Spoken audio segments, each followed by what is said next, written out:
Dave Rhoads, welcome back to the Boardroom Sessions podcast. Thanks, Mikey. I appreciate it. This is our end of year special.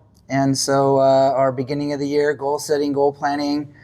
We've been doing it countless years now. This is a system that we have in place in our own life anyway. We would do this. It's not like we're setting up for the podcast. And having these routinely and being able to let it rip means that we have a lot of systems in place that have been working for us in our lives. We want to continue to do so, right? Why do you take time out at the end of the year and at the beginning of the year to think about it?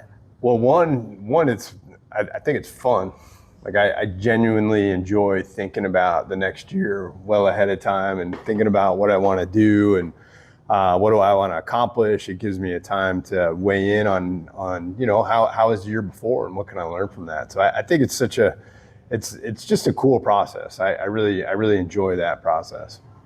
And so obviously you find value in it, right? Or you wouldn't continue to do it. Yeah. Are you doing it just for fun, or is there some value in there as well? Have you done empirical evidence as to pre-planning and post-planning in your life?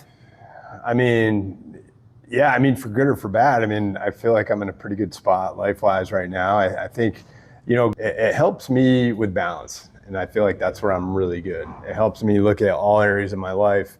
How do they fit together?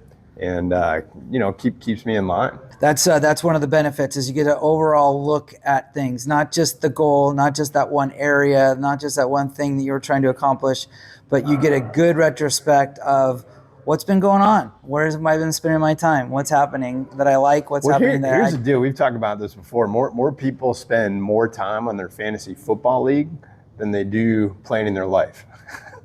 That's crazy. That's a sad statistic. Well, it's true.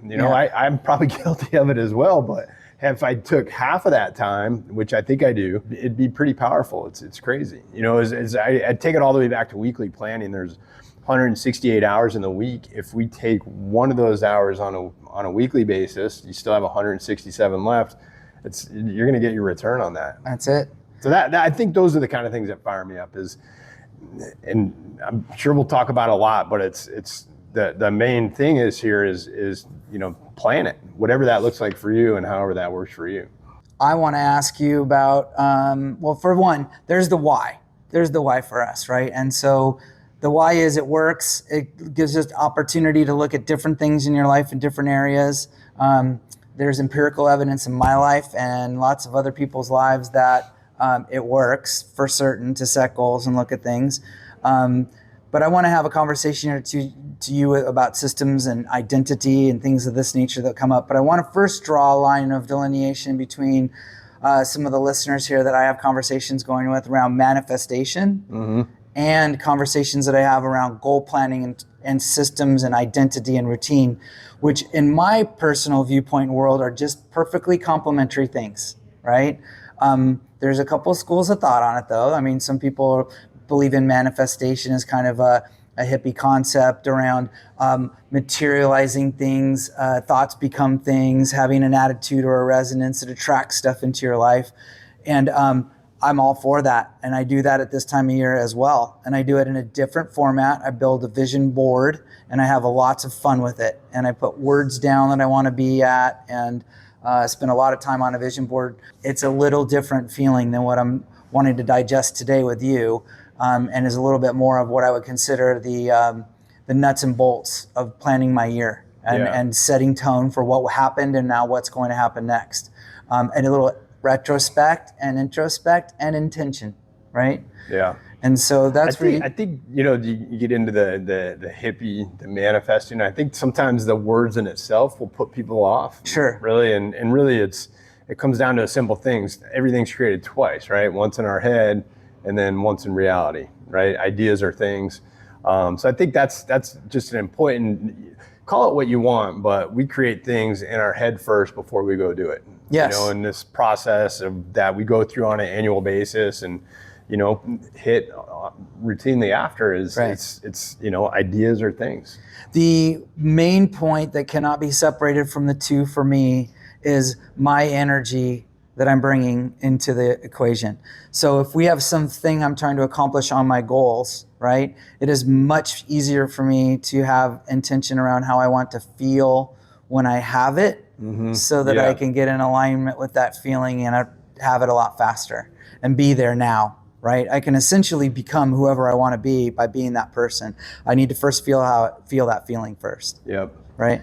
Yeah, and another distinction to take kind of the woo out of the woo-woo in it, because I think it is woo. I think it's important, but it's the old, if you buy a new car, right? If you go out and you buy a blue Honda, you think nobody has a blue Honda, and all of a sudden you get a blue Honda, and lo and behold, you pull out of the dealership and there's a blue Honda, and then you drive another light and there's a blue Honda. And that's same thing with these goals, right? It's like what we're thinking about, what we focus on, we're going to see it. It's at a very just kind of simplistic level. I just wanted to make sure that there's a delineation here for the listeners, because I have the conversation around manifesting and vision boards with a lot of people who are listening right now. But today we're going to dive deep into the nuts and bolts of building systems and habits, routines, if you will, and the value they bring in your and my life. Yeah. The other thing, I'm just going to make the statement, I wouldn't have a podcast if this wasn't attractive. So you and I both have people in our lives that approach us regularly to find out more about this topic. Right? How do you have these systems? Tell me more about it. You lead with it. You have a business built around some of these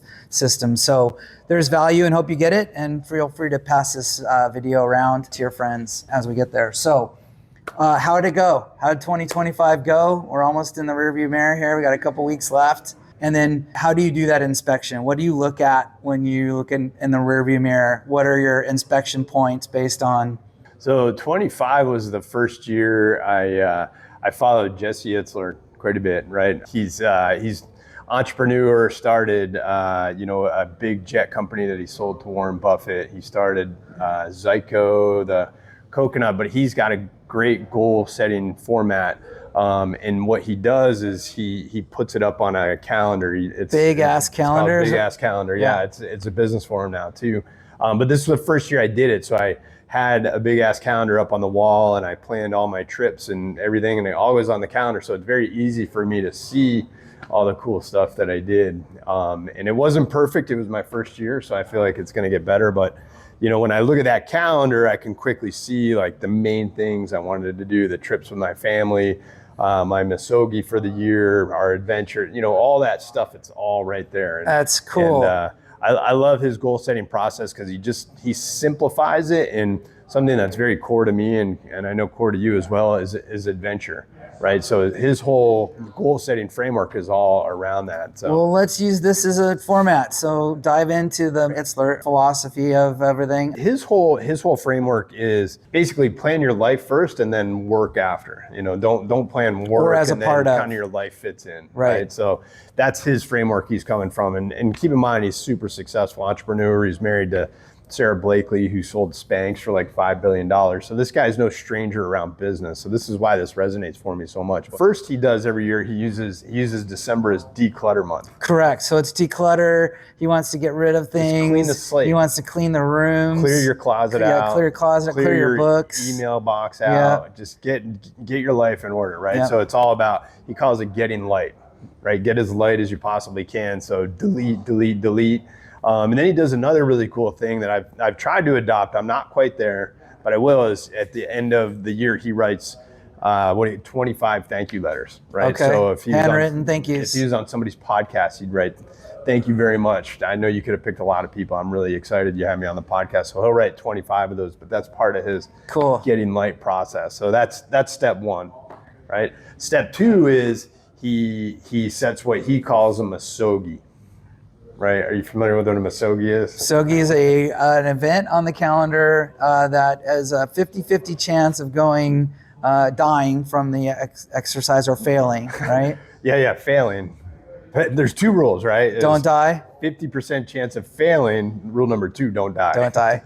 But he's kind of taking it up too, where it's not just some massive physical event like an example he uses, if you want to start a podcast, or I wanted to write a book, or something really year-defining big thing that you wanted to do, and get that up on the calendar. And that's kind of his step one. So you and I have naturally had something like that going for more than a decade. We've always had something on the calendar, some event, some triathlon, some channel crossing, something that would keep us working out all week, all year. To get to that point. And so this is just another example of a formalized process for doing this. Yeah.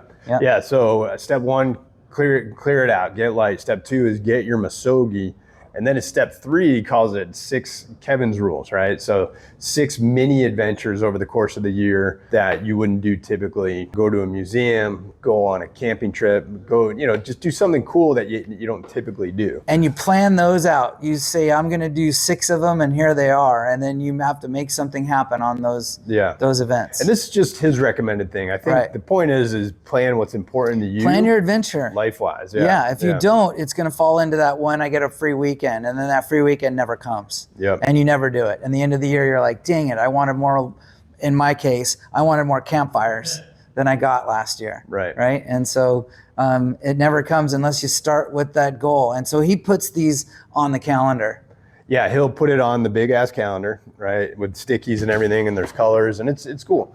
And so the next thing he does is he sets one winning habit per quarter. So he's not trying to establish, and I've been guilty of this before, where I'm like trying to lock down 10 habits at the same time. It just doesn't work, So he sets one winning habit per quarter, which I think's really cool, because then it really makes you think, what's the winning habit that I want to establish?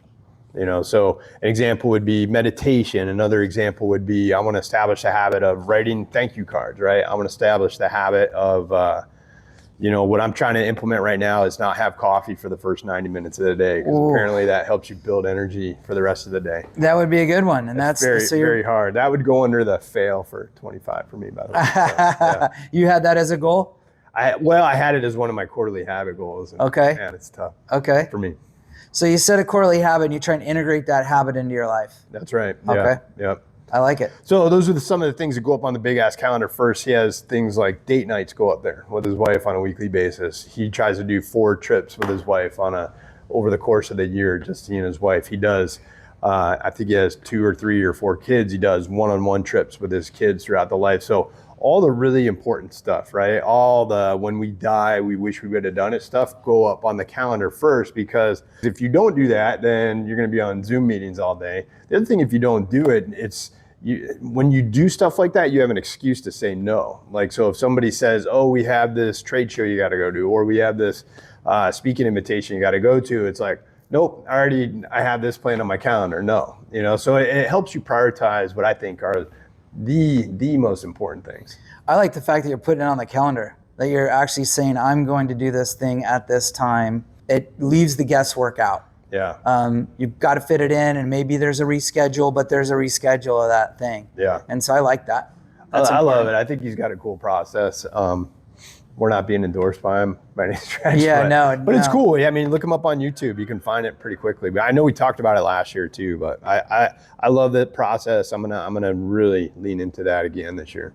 So on your goals, do you break them up into categories of your life?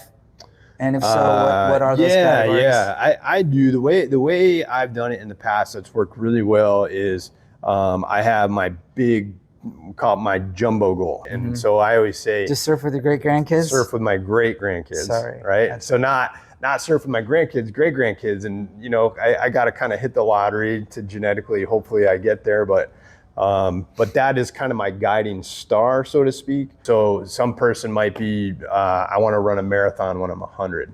Right. So all your goals kind of play off of that one thing, if that makes sense. Everything has to fall into line. And so daily decisions, hourly decisions are all in thought of what that end goal is, right? It's keeping everything vertically integrated, right? Correct. From the top all the way down to what am I doing today? Correct. Yeah. So with that, do you have areas in your life that you break down into categories? Yeah. So, first jumbo goal, right? And then the second thing always is virtue, right? What are my virtue and values? Because I think when you're setting goals, it's important to kind of lock that in and remember, if that goal is in alignment with who you are, right? What are my virtues? And again, that takes some hard work to figure that out. I think everybody inherently kind of knows what they are, but there's some killer tools online that help you define that. I couldn't wait to get here. This is where I want to be on this podcast right now. You mentioned the golden word virtue. And so let me ask you, Dave, what are the virtues you want to live into? The way I think about it is kind of what are the universal virtues, right? And if you do some research on it, there's the virtues of all religions, Stoics, ancient, all the way to modern science, modern day positive psychologists, they all kind of agree on these 8 core virtues. And this all comes from my work with Heroic, right? Heroic.us is a company I've spent so much time with the last 6-7 years and has such a big impact on my life. But, it's the old live with virtue, right? So they have 8 core virtues it's pretty much universal to everyone, right? Wisdom, courage, hope, love, curiosity, gratitude, discipline. I may have already said that already. I'm at 7. I always miss 1 out of the 8, but those are kind of for everybody, right? And then what are mine? How does that fit in with my virtues? So some for me, and I know some is fun, fun and humor. Joy. It's a core virtue of mine. Yep. I call it joy. Adventure is a core virtue of ours. So I kind of run it through those filters. What comes up to me, if you go online, there's a cool website. It's called viacharacteristics.org. We've given them a shout on every one of these. Yeah, but that's virtues in action. They have a test you can do on there. You can go get really pull clear down on ones that are yours that you naturally gravitate towards and hold on to. It's a great exercise to do for everybody. You're going to get really clear on what it is you want to be. Yeah. And you look for in others. Yeah, exactly. Yeah, and then gives you some, definitions of that to help gain clarity on them. None of these things are perfect, but at least it's just it's a cool thinking tool. So with those virtues, what do you do for your goal setting? How do you so jumbo goal virtues, and then I get into it, right? It's and the way I always bucket it is in 3 big buckets, and this kind of goes back to the heroic work is energy, work, love. And I've just kind of simplified what Stephen Covey, as an example, he had roles and goals, right? So he's like, everybody has these different roles in his life, and then he had goals for each, but your roles can get endless. I mean, we all do so much. Everybody could have 8, 9, 10 roles, and everything from being a business person all the way to being a brother to everything in between. So what Heroic has done, he's kind of taken that framework and just bucketed into energy, work, love. And I think that is kind of how I think about goals. Yep. I break them into 3 categories as well. 4 arguably. One has a subcategory, I guess. Yeah. But I do body, mind, and spirit.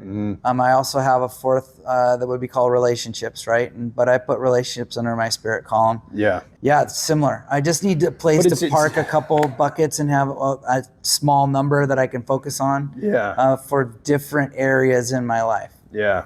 I think the core thing is chunking, right? It keeps things fairly simple. There's a lot you can do, and whether it's 4 or 3, and there's so much you can do, but it really kind of simplifies it and makes it easy. And I think that's a whole trick when goal setting is people just get so elaborate and all these crazy plans, and it's just like, all right, how do I make it really, really simple, and how do I stay really, really focused at the same time? And so, not to make it complicated for everybody here, the opposite, we're already in a system that's set up, right? Like I have a system that I work with many different guys, and I keep it 3 because each one of those gets 3 every week of things that I want to accomplish that week. I mean, so it's all the way down to a system to level for me of what am I doing today to get to these goals this week. That are all, and if I had more than 3 or 4, it just gets too complicated. Someone's going to get missed, someone's going to get overlooked.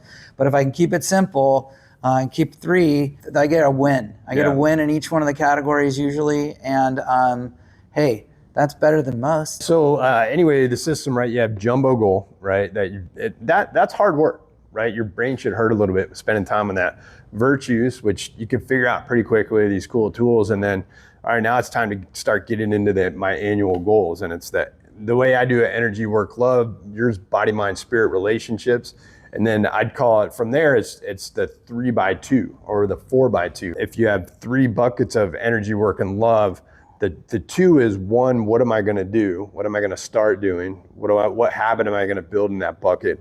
And this is the really, really important part that I missed forever that I think is key to a successful year is, what am I going to stop doing in each of those? What am I going to do and what am I not going to do in those 2? What am I going to stop doing? What am I going to start doing? What am I going to turn around?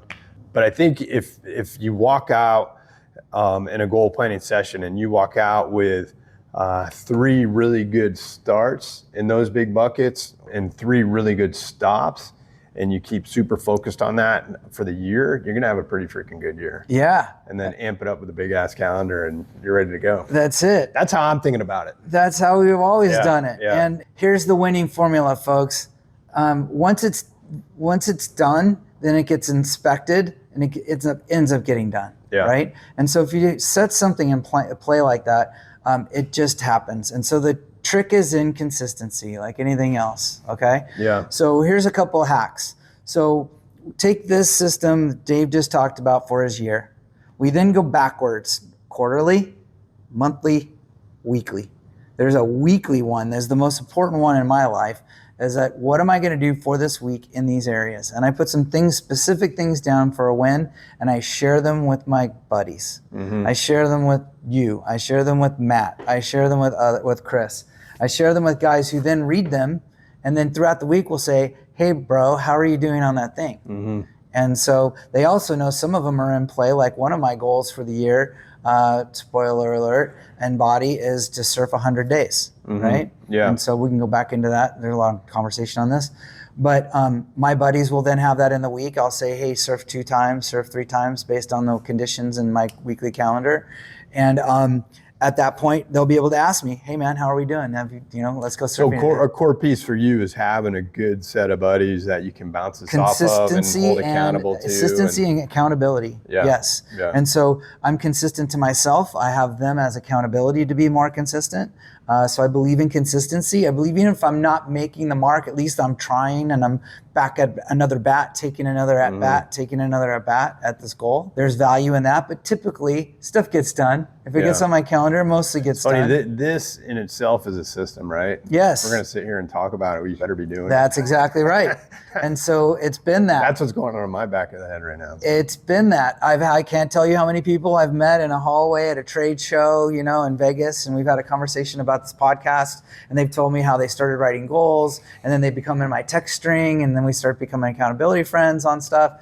So yes, it works, and it is accountability. You've done quite a bit of teaching with some young people for this exact thing, right? So if somebody who's never had experience with setting goals or vision or manifesting, or it's like, I'm freaking intimidated, right? So how do you do it so easily for these younger adults where they can, and they might not even be into it, right? How do you keep it so simple for them? For young people and for people this is brand new concept, they've never done anything like this before in their life, like set goals and tried to stick to them, or maybe have failed at New Year's resolutions and have no real plan of starting something like this. I usually separate the whole conversation of identity and values and just get busy with having some goals. Yeah. Pick some goals that you think would be a stretch for the year to do. It's not rocket science. When you start to feel that momentum and you do that thing, pretty soon you'll look in retrospect, hey, maybe if I add a little more on, I could do a little more in my life. Maybe I could have that other thing. Maybe I could take that big step. Yeah. So just get going. But the most important thing for me was to build consistency. And so I can't look at the whole year ahead. I get all overwhelmed and I think, oh man. But if I can take consistency on a weekly basis and then inspect again on Sunday night, how did I do toward that thing? Yeah. I'm great. But if I don't have a goal, I have nothing to plan for every week. I have nothing to put me in action for something, right? Yeah. So to your main point, I break it down and I have it, and it's consistency. And so setting up a system of measurement, like my weekly goal planning, is super important to me. Yeah. Having a measurement of accountability to my buddies by sending the text and calling them to provide accountability to them, knowing they're going to do the same to me, is another mechanism and system to get me to do these things. Yeah, it's funny. A lot of times when I hear the word system, it just automatically, oh man, it's complicated. It's not. And it doesn't have to be. It's really not. Right. I think the beauty of a good system is that it is very simple. It's just, we might call it a system, somebody might call it a habit, it's right. Yeah. So let me give you some real world examples in my life of how these have pushed me to do things.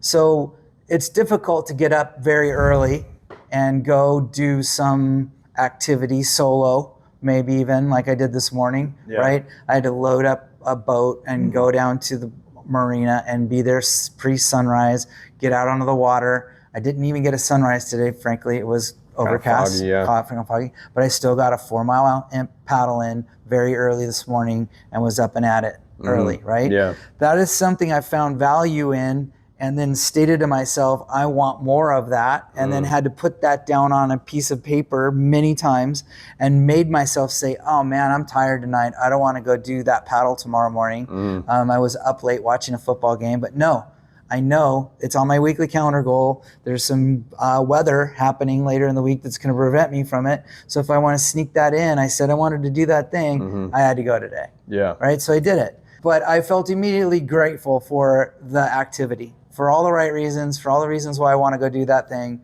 And it's just part of the system, and the reward is what I'm trying to get at here. Sometimes it feels like work, but over time it turns into a reward, right? Yeah.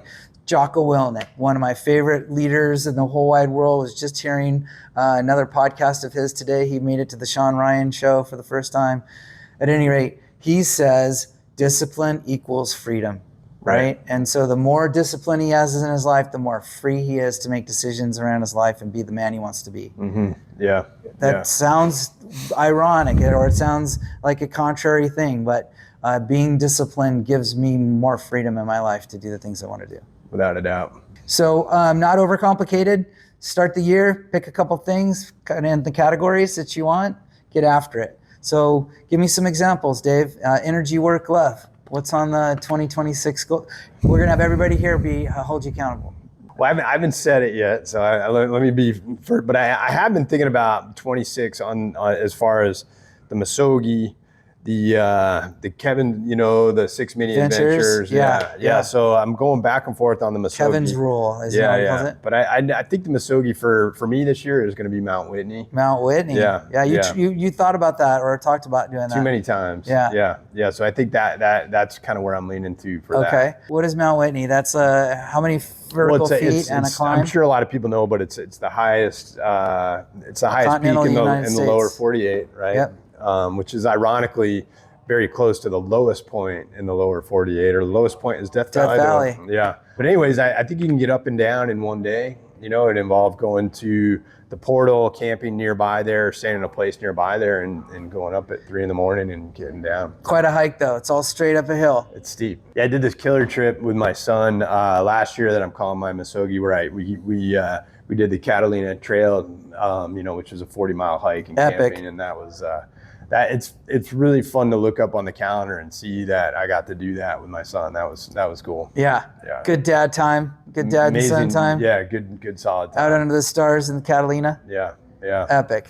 Yeah, but as far as goals for the year, I keep coming back to habits instead of goals, and I think, in my view, if you're setting habits over the course of the year, there are goals, but your goal could be to build a habit. Yeah, it's kind of everybody knows that New Year's resolutions doesn't work. I won't be the first to say that, but habits stick around, right? Generally, if once you install the habit and you use your willpower to install the habit, that they're going to run on autopilot for the rest of your life, ideally. And that could be game changing, right? I mean, James Clear always says when it gets into habit and habit creation is find a habit that is the easiest thing you could implement, but also the thing that you would be most excited about. Yeah, everybody says morning routines are great. So I'm going to set a habit for a morning routine, but if you're not fired up to genuinely build a morning routine, it's never going to work. Just make sure whatever habit, I'm thinking to myself, whatever habit I'm going to set, I'm going to make sure I'm fired up about it, not something that I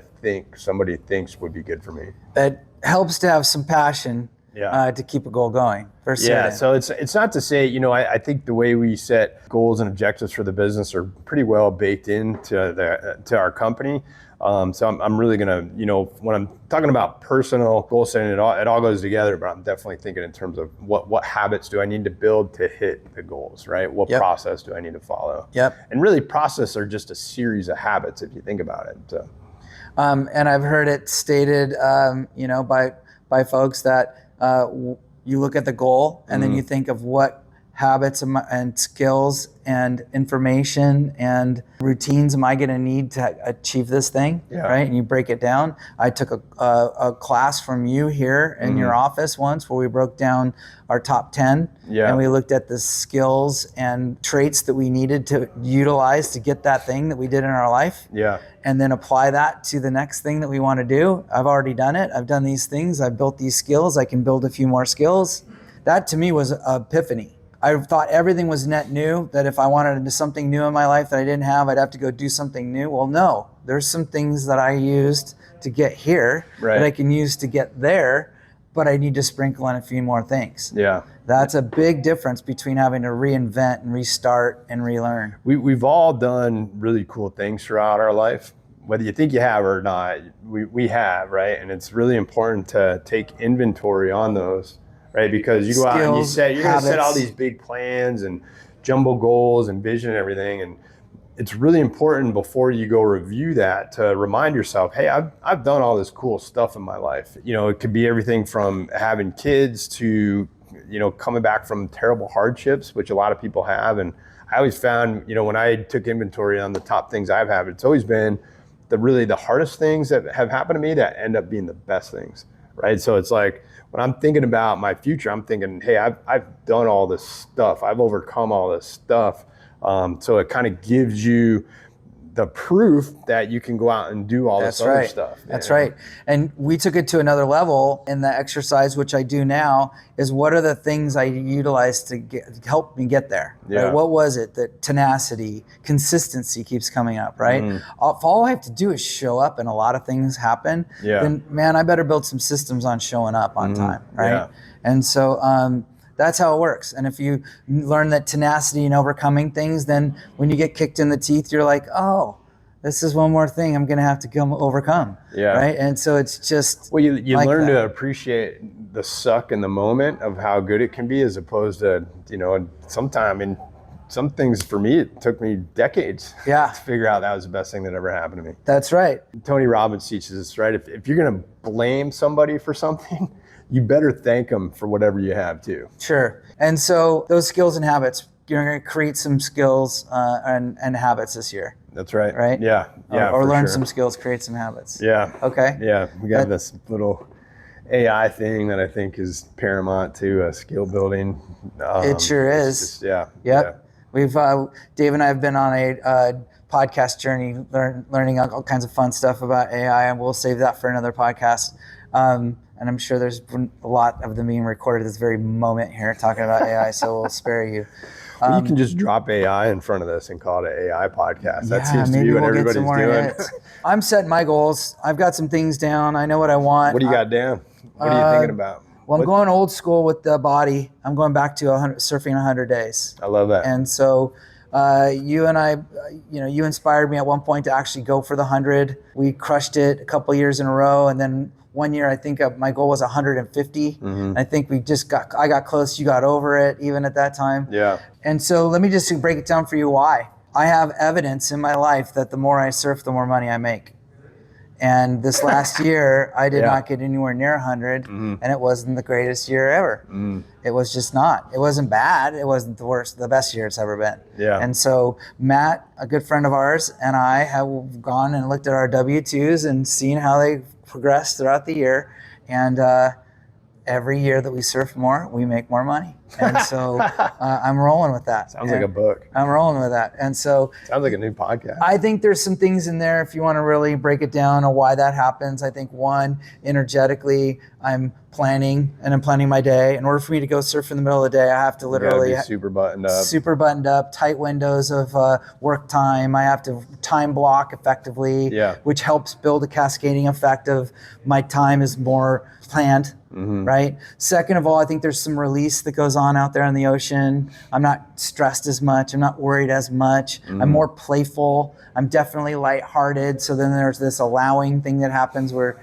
things come to me easier. Got some thermogenesis going. Yeah, thermogenesis. I'm recharging the batteries, as they say. All that stuff's going on and it's good. And it's community builder. Usually you're going with a buddy or people out there. The bankers. Yeah. I know some bankers that are in the water out there. So it's funny, you call it surf, but everybody's got their version of this, right? Whether it's golf or, I don't know, knitting. It doesn't really matter. It's like building your life around something you love and being more dialed in because of it. And not just try and fit it in at the end of the day and then fit it in like once a week and then not get to it, right? Like I live with, if I have a count on the calendar, again, for the year. It's going to give me some accountability and some measurement. How am I doing on that thing? Yeah. Right. And all it's going to take is a buddy like you asking me, hey man, how you doing on the 100 count? And then I got to fess up. I have to know where I'm at and be there accountable. You just, whoever's listening to this, they got you too. Yeah. So exactly. So that's how it works for me. It's I put these one thing down and then all of a sudden I have to inspect weekly, monthly as to how I'm going to do it and go about it. So that's one of the things. I think I'm going to do the Ben Carlson this year. Yeah. Which is a prone paddleboard from Catalina, which is different than our open water Rusty Anchor journey that Dave and I just did. Fist bump. Go. Good job. Unassisted. Yeah. Unassisted by surprise a little bit. It's a lot of time on the water. Yeah. Unassisted solo crossing. Congrats, man. Yeah. Not a lot of people could do that. Yeah, that was fun. And so I'm going to do the bend on the belly, which means a whole new kind of training and a whole new kind of stuff. But there's a lot of young lifeguards that compete in that thing. And so I'm going to treat myself like an athlete and I'm going to do it. And so I'm going to treat myself like an athlete and train for that event and do some stuff that's different than I've been doing. And it's also in alignment with my one goal, which is to surf with my great grandkids like you. And so if that's an end goal and in mind type of thing, it works. It works for that workout. Well, I think I learned this from you, and I know you've taught this to a lot of people that's worked really well, is always have an event on the calendar, right? So why? So that I train. So that I'm forced to have that on the top of mind is what am I doing today? What am I eating? What am I not eating?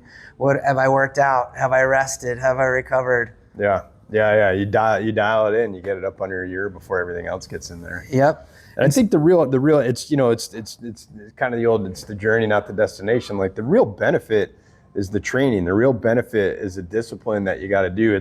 It'll be cool if you cross the line and happen to beat a couple of young stud lifeguards or whatever, but the real benefit's all the training and everything you have to do to get there. The real benefit is living the identity along the way of being the athlete for me. Okay. So I made a statement more than a decade ago to you about if I could be anything in the world, I would be a professional paid athlete. And you said, bro, you can pay yourself to be an athlete. Just treat yourself like a pro athlete. And so I was like, well, he's right. What does a pro athlete do? And so I started writing a list down. Yeah. They massage. They have a nutritionist. They have, the hot cold plunges. They do yoga and stretching. They are into rest and recovery. They make sure that they sleep a certain amount of time. All these things that I put down that pro athletes do. I watch all the YouTubes. I see all the NFL guys doing what they do. Yeah. Why not treat myself like that? Well, I think that's whenever I'm talking with somebody and they used to, right? I used to play college football. I used to be an athlete. At some level, all of us were pretty dialed in athletes. And I don't know what ages, anywhere between the ages of 10 and 30 or whatever, but it's like, I used to. And to me, that's the biggest bunch of bullshit we've ever been fed in our lives. It's like, once you're an athlete, you're always an athlete, right? If you operated at your best when you're an athlete, it's like... Or if you choose to be an athlete, if you never even were one, like me. Right. Like, I arguably was an athlete, but I was never at a professional level. I was like treating my body like I was supposed to be as a pro athlete. But now I do, in a large way, I literally do. And I feel great doing it. And I have goals on the calendar that keep me in alignment with it, right? Yeah. And at some level, we're all athletes, right? Whatever, it might be a different word for somebody else, sure. But it's like, it's not something reserved for when you're 18 years old. Correct. Or 20 years old, or whatever it is. It's important, I think, and talk identity-wise when you're setting that energy goal, or I want to get to this certain weight, or I want to do this. It's like identity first. I am a badass athlete. Then what does that athlete do? Exactly. Whatever words are most meaningful to you. We're putting the wrapper on this thing right now with the identity, and so that's where it all starts for me. So I am an athlete, right? And I go from there, and everything else is underneath that for me. And then the same thing in the other categories. I learned in your workshop, I pulled off some identity names for areas of my life that I want to live life by, right? So Hall of Fame channel professional, right? Yeah, so right. Future Hall of Famer, Yeah. And so if I go into work in a work day, what am I going to do in this work day? I don't know. What would a future Hall of Famer do on a work day like today? Yeah, and that future Hall of Famer is going to do something entirely different than Mike going, oh, what should I do today? Think outside of the box, make that extra phone call, do that extra and draw thing. that out too, right? It's like that day is entirely different. But what if you did that over an entire career? Consistency and habits. Yeah, you just end up in a different place. This is what we're talking about, people. So I put a moniker on that one. I put a moniker on spirit category too, right? And I have these overarching goals of what I want to be. And identity, I forget what it is, but it's James Clear, and everybody teaches the same thing. Identity is the hallmark of all behavior change, right? So what is that identity? What is that person you're trying to become? And then set your plan based on where you're headed to. It also gives me an opportunity to study others that have what I want, right? So if I choose to live like an athlete and be an athlete, right, then I get to go study other athletes and find out what they do to keep their bodies going, right? Yeah. One of the guys I'm fascinated with is, love him or hate him, is LeBron James. And I'm fascinated because he's got 20 some years. How many years has he been playing pro basketball? Been playing basketball since he was like a kid. Yeah. And the body's still operational. I mean, that's an incredible amount of pounding. Yeah, look at Aaron Rodgers right now. I want to know what they do. I want to know their workouts, what they eat, what they don't eat, right? What they absolutely will not eat or do. I want to know all of that. And so it gives me something to focus on. I surf, and so I want to be a better surfer. I get a chance to go and follow these surfer athletes and Koa Smith and different guys, Rothman and these guys. I see their workouts. They're half my age, but their workouts are incredible. Yeah. And so they put me to do things that I wouldn't have normally done and get me creative to do things differently. So having the identity helps. It also gives me somebody to study, right? Yeah. So Hall of Fame, future Hall of Fame channel professional, right? In my business. I know who those folks are. I go seek out advice from them. Yeah. They become mentors and influencers. I see them at an event. I don't waste the time. I offer to sit down and have coffee. I ask questions about how they're building their business. What are they doing? What would they do if they were me here? Yeah. I utilize that as seeking knowledge from those who have what I want and that identity. So it also gives me a clear defined, that's something I want. I can go seek knowledge on that topic. Makes sense? Oh, yeah. Yeah, makes a lot of sense. So it gives you a lot. So hopefully you guys come up with some identities. If you want to have a conversation about values, identity, I get it. There's a lot to that. I'm happy to point you in the right direction. Some stuff that we've read, like the VIA.org. But VIAcharacteristics.org or VIAcharacter.org. I forget Character.org. Yeah, okay. It's a cool site. So that, and then we could have a whole other conversation on vision boards, man, because it's another part of the process that I go through at this part of the year. As a matter of fact, the goals go down. They feel dry a little bit to me because there are things that I'm going to be in writing. Just by the fact that I'm writing it in print, kind of feels dry to me at some point. But what I end up doing is translating all this into energy, what it makes me feel, how it's going to feel when I have it, how it feel when I'm there. Yeah. And then I paint pictures of it. Paint meaning create them on Google and pull them off of Google and put them on a little vision board itself. And I get a lot of energy and value out of that. And can't help but think about our friend Jeff Harden at this time of year because he was really big into vision boards. He turned me on to this, and I cannot tell you how many people in my life right now come to me at this time of year super excited for the whole vision board thing. And it's not mine. It was other people showed me, and I just participate in it, and some other people do it way better than I do. Like I look at Matt, he does a great job on his, and inspires me. Yeah. And I only know this. I have a very good history of putting pictures on a board and having those things materialize in my life. So I don't need anything, debate. I don't need a long dissertation on whether this works or doesn't work. I don't need proof from the science that it works or doesn't work. I just know it works in my life and a lot of other people's. So I'm going to do it. Focus goes where energy flows. That's right. Is that how that goes? Energy flows where attention goes. Yeah. I think is what it is. Yeah. So cool. Any last thoughts on the year? What's ahead? Any predictions for 2026 outside of planning goals? How do you think the year's going to look and be for the world? I was thinking Mr. T, I predict pain. Do you think it's going to be a painful year for a lot of people? No, I think it's important to recognize, life's filled with pain, uncertainty, and hard work, right? We're Phil Stutz. We're never exonerated from that. Never exonerated from the work. And it's not like I'm anticipating pain, but just knowing that's part of the process, right? I think is really important, and it's hard work. And you've put these amazing things up on your vision board, and it's come true because you've worked your ass off at it.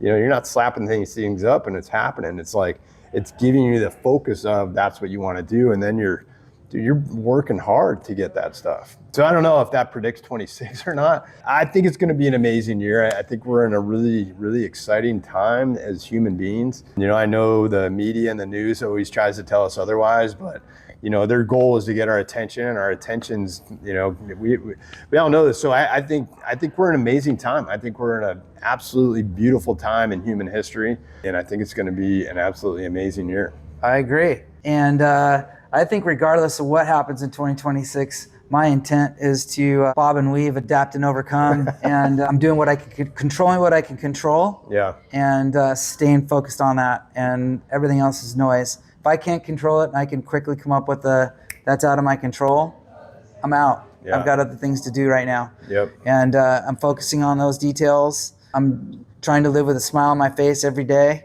see the sunrise and the sunset every day, and set some of those core habits and things in place, and everything else will just come into being because I'm planning it. Yeah. I'm putting it down. I'm excited for it. Good stuff.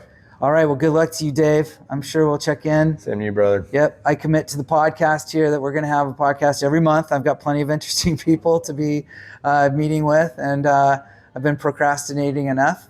And so throwing that out there too, the podcast is going to get some attention here. And so grateful that we're going to video, and super excited for that.